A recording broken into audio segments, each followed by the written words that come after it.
সব কথা বলায় আইনমন্ত্রীকে সতর্ক করেন সংসদের স্পিকার। এই আইনটা ভালো করে পড়ে দেখবেন, এই অংশটা না বললেই ভালো হতো। আমি এখন মাননীয় আইন, বিচার ও সংসদ বিষয়ক মন্ত্রী আসাদুজ্জামানকে ইন্টারন্যাশনাল ক্রাইমস ট্রাইব্যুনাল। এদিকে আজকের সংসদ অধিবেশনে অপমানিত হয়েছেন আইনমন্ত্রী। স্বরাষ্ট্রমন্ত্রীর বক্তব্যকে কেন্দ্র করে সংসদের স্পিকার ভয়াবহ রূপ ধারণ করেন। এই নিয়ে সংসদে অসংখ্য ঘটনা ঘটেছে। মাননীয় স্পিকার, আমি মোহাম্মদ আসাদুজ্জামান, মন্ত্রী আইন, বিচার ও সংসদ বিষয়ক মন্ত্রণালয়, ইন্টারন্যাশনাল ক্রাইমস ট্রাইব্যুনালস অ্যাক্ট 1973 এর অধিকতর সংশোধন কল্পে আনিত সংসদ মানুক বা না মানুক, জামাত জুলাই সনদ বাস্তবায়ন করবেই। আশ্চর্য হচ্ছেন? How is it possible? সংসদ না মানলে জুলাই সনদ বাস্তবায়ন করবে কিভাবে? আমিরে জামাত এই ঘোষণা দিয়েছেন। রাখে আল্লাহ মালিকে। আলহামদুলিল্লাহ, বাস্তবতা হচ্ছে যে তো এই সকল কিছুর মধ্যে আপনার অজয় অবস্থায় আছে, অভিযান সম্পূর্ণ পরিকল্পনা ব্যর্থ হচ্ছে। হঠাৎ করে বুঝতে পারলো যে তাদের পায়ের তলার মাটি সরে যাচ্ছে।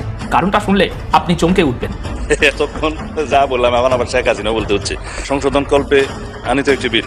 বিরোধী দলের বন্ধুরা জুলাই আগস্ট বলতে পারবে, 71 এবং 90 এর ট্রফি কিন্তু তাদের ঘরে নাই। এক মিনিট, বিরোধী দলের বেঞ্চেও মুক্তিযোদ্ধা রয়েছেন। অসংখ্য মিথ্যা তথ্য এখানে এসে আজকে বিরোধী দলের বন্ধুদের বলতে চাই, এইভাবেই সংসদ অধিবেশনে প্রত্যেক এমপিদের মধ্যে কথার লড়াই হচ্ছে। আর আজকে দেখতে পারি আইনমন্ত্রীর খারাপ অবস্থা হয় তিনি একটি বক্তব্য দেওয়ার কারণে। দর্শক শ্রোতা, সংসদের স্পিকার আজকে ভয়াবহ রূপে কেঁপেছেন এবং স্পিকারের কেঁপে যাওয়াতে অন্যদিকে স্বরাষ্ট্রমন্ত্রীও অনেক কথা বলে এবং দেশের রাজনীতির মধ্যে অনেক ঘটনা ঘটে। আপনারা সম্পূর্ণ ভিডিও দেখবেন। আজকে সংসদের মধ্যে যেই ঘটনাগুলো ঘটেছে এবং প্রত্যেকজন এমপির বক্তব্যে অনেক রহস্য যে ছড়িয়েছে সেইটাও দেখতে পারবেন। আসুন আমরা কথা বাড়াচ্ছি না, আমরা সরাসরি ভিডিওর মূল আলোচনা চলে যাচ্ছি। সংসদে যে বাদানুবাদ আমরা দেখছি তা কেবল আইন প্রণয়নের লড়াই নয়, এ হলো অস্তিত্বের লড়াই। মাননীয় স্পিকারের দৃষ্টি আকর্ষণ করে যখন প্রশ্ন তোলা হয় বিরোধী দলের জন্য যে নিয়ম প্রযোজ্য, সরকারি দলের ক্ষেত্রে কেন তা শিথিল, তখনই বোঝা যায় জল অনেক দূর গড়িয়েছে। তদন্তের গভীরে গিয়ে দেখা যায় 17 অক্টোবর এই সংসদ ভবনের বাইরে এক ঐতিহাসিক দলিলের স্বাক্ষর হয়েছিল, যার নাম জুলাই সনদ। কিন্তু এই সনদের যে কপিটি রাজনৈতিক দলগুলোকে দেয়া হয়েছিল তার সাথে পরবর্তী সংস্করণের এক আকাশ পাতাল পার্থক্য। এখানে লুকিয়ে আছে বড় এক রহস্য। অনুসন্ধানী চোখে ধরা পড়েছে এক চাঞ্চল্যকর তথ্য। জুলাই সনদে হঠাৎ করে একটি বিশেষ নোট বা ধারা অন্তর্ভুক্ত করা হয়েছে। এই নোটে বলা হয়েছে কোনো দল যদি জনম্যান্ডেট লাভ করে তবে তারা তাদের নিজস্ব নির্বাচনী ইশতেহার অনুযায়ী ব্যবস্থা নিতে পারবে। শুনতে গণতান্ত্রিক মনে হলেও এর ভেতরেই লুকিয়ে আছে এক ভয়ঙ্কর ফাঁদ। ঐক্যমত্য কমিশনের ড্রাফটে এই নোটের কোনো অস্তিত্ব ছিল না। তবে এটি এলো কোথা থেকে? অভিযোগ উঠেছে এই সংসদের প্লাজার সামনে দাঁড়িয়ে কেউ একজন অত্যন্ত কৌশলে এই লাইনগুলো দলিলে ঢুকিয়ে দিয়েছেন। প্রশ্ন জাগে, তিনি কে? কেনই বা আমাদের আইনমন্ত্রী বা স্বরাষ্ট্রমন্ত্রী বারবার এই অদৃশ্য নোটের সাফাই গাইছেন? এটি কি তবে আন্তর্জাতিক কোনো মহলের প্রেসক্রিপশন, নাকি দেশের ভেতরে থাকা কোনো গভীর ষড়যন্ত্রের অংশ? তদন্ত চলছে সেই কুশীলবদের খোঁজে যারা রাতের অন্ধকারে জাতির ভাগ্যরেখা বদলে দিতে চেয়েছিল। আমরা যখন এই রহস্যের জট খুলছি তখন অবাক করার মতো তথ্য সামনে আসছে। জুলাই সনদ, আদেশ, অধ্যাদেশ এবং গণভোট, এই 5টি ধাপ নিয়ে যে সংবিধান সংস্কারের রোডম্যাপ তৈরি হয়েছিল তা কি এখন কেবল ইতিহাস? সরকারি দল কি স্মৃতি ভ্রমের শিকার হয়েছে, নাকি তারা ইচ্ছাকৃতভাবে বাস্তবতাকে এড়িয়ে যেতে চাইছে? 5 আগস্টের পর আমরা সংবিধান পুরোপুরি মানতেও পারছি না, আবার পুরোপুরি ছাড়তেও পারছি না। বেগম জিয়াকে মুক্তি কিংবা বর্তমান অ্যাটর্নি জেনারেলের নিয়োগ, কোনোটি কি প্রচলিত সংবিধানের কঠোর কাঠামোর মধ্যে সম্ভব ছিল? উত্তর হলো না। এগুলো হয়েছে জনগণের অভিপ্রায় বা পিপলস উইলের ভিত্তিতে। কিন্তু প্রশ্ন হলো, যখন সুবিধা হয় তখন জনগণের অভিপ্রায়ের দোহাই দেয়া হয়, আর যখন স্বার্থে আঘাত লাগে তখন কেন সেই জনগণকেই মূর্খ সাব্যস্ত করার চেষ্টা চলে? গণভোটের মাধ্যমে যে প্রশ্নগুলো জনগণের সামনে রাখা হয়েছিল তা কি কেবলই আনুষ্ঠানিকতা ছিল? নিরপেক্ষ ভোটিংয়ের মাধ্যমে সাংবিধানিক প্রতিষ্ঠানে নিয়োগ, উচ্চকক্ষ গঠন কিংবা নতুন ফর্মুলায় তত্ত্বাবধায়ক সরকার, এই বিষয়গুলো কি এখন কোনো বিশেষ দলের জন্য গলার কাঁটা হয়ে দাঁড়িয়েছে? একসময় যারা গণভোটের পক্ষে হ্যাঁ বলেছিল আজ তারাই কেন গণভোটের বিপক্ষে অবস্থান নিচ্ছে? এই রাজনৈতিক শতটা কি দেশের মানুষের চোখে ধরা পড়বে না? 31শে জুলাই ঐক্যমত্য কমিশনে যা চূড়ান্ত হয়েছিল আজ কেন বিএনপি তা মানতে নারাজ? ক্ষমতার ঘোড়া অনেক দূর এগিয়ে গেছে সত্য, কিন্তু সেই ঘোড়াকে লাগাম পরাবার এই অসম চেষ্টা কি সফল হবে? জুলাই সনদ কি কেবল একটি রাজনৈতিক সমঝোতার দলিল, নাকি এর পেছনে রয়েছে কোনো আইনি বাধ্যবাধকতা? এই আইনটা ভালো করে পড়ে দেখবেন। এই অংশটা না বললেই ভালো হতো। ওই নির্দিষ্ট সময় যখন আসবে তখন আলোচনায় আমরা অংশগ্রহণ করব। এখানে এই ব্যাপারে আর কিছু বলতে চাচ্ছি না। আমি এখন মাননীয় আইন, বিচার ও সংসদ বিষয়ক মন্ত্রী আসাদুজ্জামানকে international crimes tribunal amendment bill 2026 উত্থাপনের অনুমতি প্রার্থনার জন্য আহ্বান জানাচ্ছি। মাননীয় স্পিকার, আপনাকে ধন্যবাদ। মাননীয় স্পিকার, আমি মোহাম্মদ আসাদুজ্জামান, মন্ত্রী, আইন, বিচার ও সংসদ বিষয়ক মন্ত্রণালয়, ইন্টারন্যাশনাল ক্রাইমস ট্রাইব্যুনালস অ্যাক্ট 1973 এর অধিকতর সংশোধন কল্পে আনিত international crimes tribunals amendment bill 2026 এই মহান সংসদে উত্থাপনের জন্য অনুমতি প্রার্থনা করছি। মাননীয় মন্ত্রী, আপনি বিলটি উত্থাপন করুন। মাননীয় স্পিকার, আপনাকে ধন্যবাদ। মাননীয় স্পিকার, আমি মোহাম্মদ আসাদুজ্জামান, মন্ত্রী, আইন, বিচার ও সংসদ বিষয়ক মন্ত্রণালয়, ইন্টারন্যাশনাল ক্রাইমস ট্রাইব্যুনালস অ্যাক্ট 1973 এর অধিকতর সংশোধন কল্পে আনিত bill international crimes tribunals amendment bill 2026 এই মহান সংসদে উত্থাপন করলাম। International crimes tribunal amendment bill 2026 সংসদে উত্থাপিত হলো।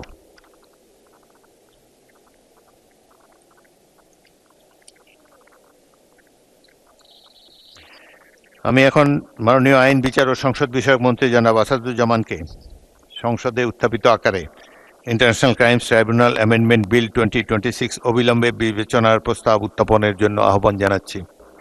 মাননীয় স্পিকার, আপনাকে ধন্যবাদ। মাননীয় speaker, international crimes tribunals act 1973 এর অধিকতর সংশোধন কল্পে আনিত international crimes tribunals amendment bill 2026 এই অবিলম্বে এই মহান সংসদে বিবেচনার জন্য গ্রহণ করা হোক। মাননীয় সদস্যবৃন্দ, সংসদের সামনে প্রশ্ন হচ্ছে সংসদে উত্থাপিত আকারে international crimes tribunal amendment bill 2026 অবিলম্বে বিবেচনার জন্য গ্রহণ করা হোক। যারা এই প্রস্তাবের পক্ষে আছেন তারা হ্যাঁ বলুন। যারা এই প্রস্তাবের বিপক্ষে আছেন তারা না বলুন। আমার মনে হয় সর্বসম্মতিক্রমে হ্যাঁ জয়যুক্ত হয়েছে, হ্যাঁ জয়যুক্ত হয়েছে, হ্যাঁ জয়যুক্ত হয়েছে। অতএব সংসদে উত্থাপিত আকারে international crimes tribunal amendment bill 2026 অবিলম্বে বিবেচনার জন্য গৃহীত হলো। মাননীয় সদস্যবৃন্দ, বিলটির উপর দফাওয়ারি কোনো সংশোধনী নেই। আমি এখন বিলের দফাগুলো সংসদে পেশ করছি। সংসদের সামনে প্রশ্ন হচ্ছে বিলের দফা 2, 3, 4, 5, 6, 7, 8, 9, 10, 11, 12, 13, 14, 15, 16, 17, 18, 19, 20, 21 এই বিলের অংশ হিসাবে গ্রহণ করা হোক। যারা এই প্রস্তাবের পক্ষে আছেন তারা হ্যাঁ বলুন। যারা এই প্রস্তাবের বিপক্ষে আছেন তারা না বলুন। আমার মনে হয় সর্বসম্মতিক্রমে হ্যাঁ জয়যুক্ত হয়েছে, হ্যাঁ জয়যুক্ত হয়েছে, হ্যাঁ জয়যুক্ত হয়েছে। অতএব বিলের দফা 2, 3, 4, 5, 6, 7, 8, 9, 10, 11, 12, 13, 14, 15, 16, 17, 18, 19, 20, 21 এই বিলের অংশ হিসাবে গৃহীত হলো। সংসদের সামনে প্রশ্ন হচ্ছে বিলের এক দফা, বলবৎকরণ দফা, প্রস্তাবনা, প্রবর্তন এবং শিরোনামা এই বিলের অংশ হিসাবে গ্রহণ করা হোক। যারা এই প্রস্তাবের পক্ষে আছেন তারা হ্যাঁ বলুন। যারা প্রস্তাবের বিপক্ষে আছেন তারা না বলুন। আমার মনে হয় সর্বসম্মতিক্রমে হ্যাঁ জয়যুক্ত হয়েছে, হ্যাঁ জয়যুক্ত হয়েছে, হ্যাঁ জয়যুক্ত হয়েছে। অতএব বিলের এক দফা, বলবৎকরণ দফা, প্রস্তাবনা, প্রবর্তন এবং শিরোনামা এই বিলের অংশ হিসাবে গৃহীত হলো। মাননীয় আইন, বিচার ও সংসদ বিষয়ক মন্ত্রী জনাব আসাদুজ্জামান, আপনি বিলটি পাশ করার প্রস্তাব উত্থাপন করতে পারেন। মাননীয় স্পিকার, আপনাকে ধন্যবাদ। মাননীয় স্পিকার, এই বিলটি পাশ করার আগে আমি একটা বাক্য আপনার সামনে, কয়েকটা বাক্য মাননীয় বিরোধী দলের সদস্যদের সহ এই সংসদে উপস্থাপন করতে চাই। এটি এমন একটি বিল যে বিলের মধ্যে ক্রাইম এগেনস্ট হিউম্যানিটির ডেফিনেশনের মধ্যে গুমকে অন্তর্ভুক্ত করা হয়েছে। এটি এমন একটি বিল যে বিলের মাধ্যমে আমরা আন্তর্জাতিক অপরাধ ট্রাইব্যুনালে গুমের বিচারকে সঠিক পথে নিয়ে যাওয়ার জন্য আমরা গুমকে একটি মানবতা বিরোধী অপরাধ হিসেবে ডিফাইন করেছি। সেই কারণে মাননীয় স্পিকার, যারা গুমের আইন নিয়ে আমরা গুম চাচ্ছি না, গুমের বিচার চাচ্ছি না বলছেন, তাদের জন্য বলছি এই আইনটা ভালো করে পড়ে দেখবেন যে গুমটা ক্রাইম এগেনস্ট হিউম্যানিটিতে ছিল না, গুমটা ক্রাইম এগেনস্ট হিউম্যানিটির মধ্যে আমরা অন্তর্ভুক্ত করে গুমের ব্যাপারে আমরা যে বিচার করতে বদ্ধপরিকর সেইটারই একটি ডেমনস্ট্রেশন এই আইনের মধ্যে আমরা এনেছি। মাননীয় স্পিকার, আমি মোহাম্মদ আসাদুজ্জামান, মন্ত্রী, আইন, বিচার ও সংসদ বিষয়ক মন্ত্রণালয়, ইন্টারন্যাশনাল ক্রাইমস ট্রাইব্যুনালস অ্যাক্ট 1973 এর অধিকতর সংশোধন কল্পে আনিত international crimes tribunals amendment bill 20 2026 উত্থাপিত আকারে পাশ করার জন্য আপনার সামনে উপস্থাপন করছি। এতক্ষণ যা বললাম এখন আবার শেখ হাসিনাও বলতে হচ্ছে। আমি সালাউদ্দিন আহমেদ, মন্ত্রী, স্বরাষ্ট্র মন্ত্রণালয়, মাননীয় স্বাস্থ্য ও পরিবার কল্যাণ মন্ত্রীর পক্ষে প্রস্তাব করছি যে উত্থাপন করার জন্য শেখ হাসিনা মেডিকেল বিশ্ববিদ্যালয় খুলনা আইন 2021-এর সংশোধনকল্পে আনিত একটি বিল, শেখ হাসিনা মেডিকেল বিশ্ববিদ্যালয় খুলনা আইন সংশোধন বিল 2026 মহান সংসদে উত্থাপনের জন্য অনুমতি প্রার্থনা করছি। মাননীয় মন্ত্রী, আপনি বিলটি উত্থাপন করুন। ধন্যবাদ মাননীয় স্পিকার। আমি সালাউদ্দিন আহমেদ, মন্ত্রী, স্বরাষ্ট্র মন্ত্রণালয়, মাননীয় স্বাস্থ্য ও পরিবার কল্যাণ মন্ত্রীর পক্ষে প্রস্তাব করছি যে শেখ হাসিনা মেডিকেল বিশ্ববিদ্যালয় খুলনা আইন 2021-এর সংশোধনকল্পে আনিত বিলটি, শেখ হাসিনা মেডিকেল বিশ্ববিদ্যালয় খুলনা সংশোধন বিল 2026 উত্থাপন তো করেছিলাম মনে হয় মাননীয় স্পিকার, এখন অবিলম্বে বিবেচনার জন্য আপনি উত্থাপন করুন। মহান সংসদে উত্থাপন করছি মাননীয় স্পিকার। ধন্যবাদ মাননীয় মন্ত্রী। শেখ হাসিনা মেডিকেল বিশ্ববিদ্যালয় খুলনা সংশোধন বিল 2026 সংসদে উত্থাপিত হলো।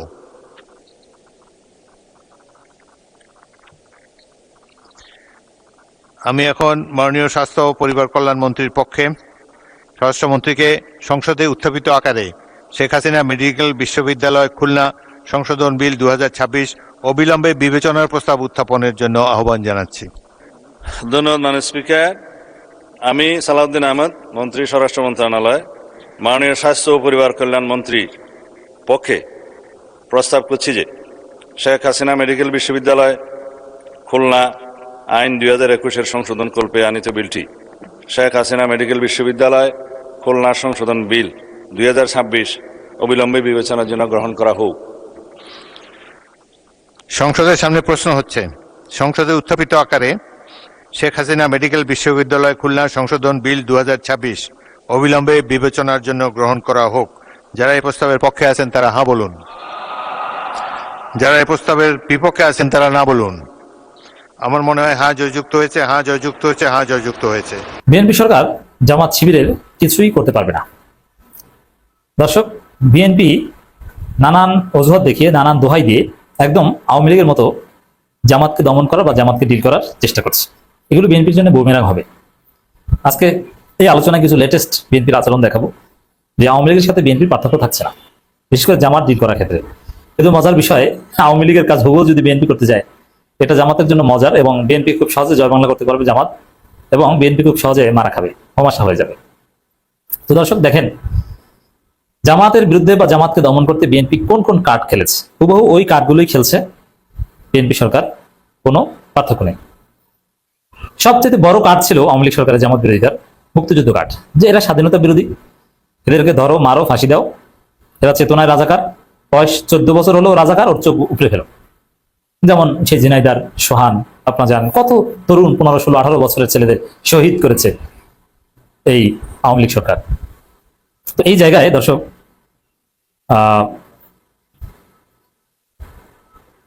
মুক্তিযুদ্ধ কার্ড এটা হুবহু খেলার চেষ্টা করছে, একদম আওয়ামী লীগের মতো করেই খেলার চেষ্টা করছে বিএনপি সরকার। এবং জামাতের বিরুদ্ধে মুক্তিযুদ্ধ কার্ড খেলতে চেয়ে বিএনপিকেও মুক্তিযুদ্ধ থেকে যেরকম খারিজ করে দিয়ে ইতিহাসের সাথে অন্যায় করেছিল আওয়ামী লীগ, যার ফল আওয়ামী লীগ পাচ্ছে। হ্যাঁ, বিএনপিতে মুক্তিযুদ্ধ ছিল, রাজাকার ছিল, কিন্তু জিয়াউর রহমানকে পাকিস্তানের চর রাজাকার বলা এটা মহা অন্যায়। এই পর্যায় পর্যন্ত, এই লিমিট ক্রস করা পর্যায় পর্যন্ত গিয়েছিল বিএনপি সরকার। তো দর্শক, আওয়ামী লীগ সরকার এখন দেখেন বিএনপি সরকারও সেম, জিয়াউর রহমানকে রাজাকার পাকিস্তানের চর বলাটা যেরকম অপরাধ, এরকম শেখ মুজিবুর রহমানের অবদান নাই, শেখ মুজিবুর রহমান পাকিস্তানে পালিয়েছিলেন, ইচ্ছা করে ধরা দিয়েছিলেন, তার চাইতে জিয়াউর রহমানের অবদান বেশি। শেখ মুজিবের নাম না নেওয়া, তাকে স্বাধীনতার ঘোষক না বলা, এটা আরো বড় মহা অন্যায়। মানে আওয়ামী লীগ যেভাবে জামাতের বিরুদ্ধে মুক্তিযুদ্ধ কার্ড খেলতে যে বিএনপিকে খারিজ করে দিয়ে অন্যায় করেছেন, বিএনপি সরকারও সেম কাজ করছে। শেখ মুজিবকে একদম নাই করে দিয়েছে। দর্শক আপনারা তো দেখলেন এখানে কি কথা হচ্ছে, অনেকে অনেক কথা বলতেছে, অনেকে আলোচনা করতেছে, অনেকে সমালোচনা করতেছে দেশের বিভিন্ন অবস্থা এবং পরিস্থিতি নিয়ে। বিশেষ করে এখানে আমরা দেখতে পাচ্ছি দেশের রাজনীতির প্রেক্ষাপট এবং সংসদের মধ্যে যে কথার লড়াই চলে, এগুলা কথা হচ্ছে গাছ। সংসদের এই বক্তব্যগুলো দেখে এবং দেশের রাজনীতির প্রেক্ষাপটের এই ঘটনাগুলো দেখে আপনার মন্তব্য কি? আপনার গুরুত্বপূর্ণ মন্তব্যটা অবশ্যই আপনারা আমাদের কমেন্ট বক্সে লিখে যাবেন। সর্বশেষ আপনাদের কাছে আমাদের একটা রিকোয়েস্ট থাকবে, আপনারা আমাদের চ্যানেলে নতুন দর্শক হয়ে থাকলে চ্যানেলটি সাবস্ক্রাইব করবেন এবং পাশে থাকা বেল বাটনটিও যাবেন, যাতে করে নেক্সট ভিডিওটা সবার আগে আপনাদের কাছে পৌঁছে যায়। ধন্যবাদ।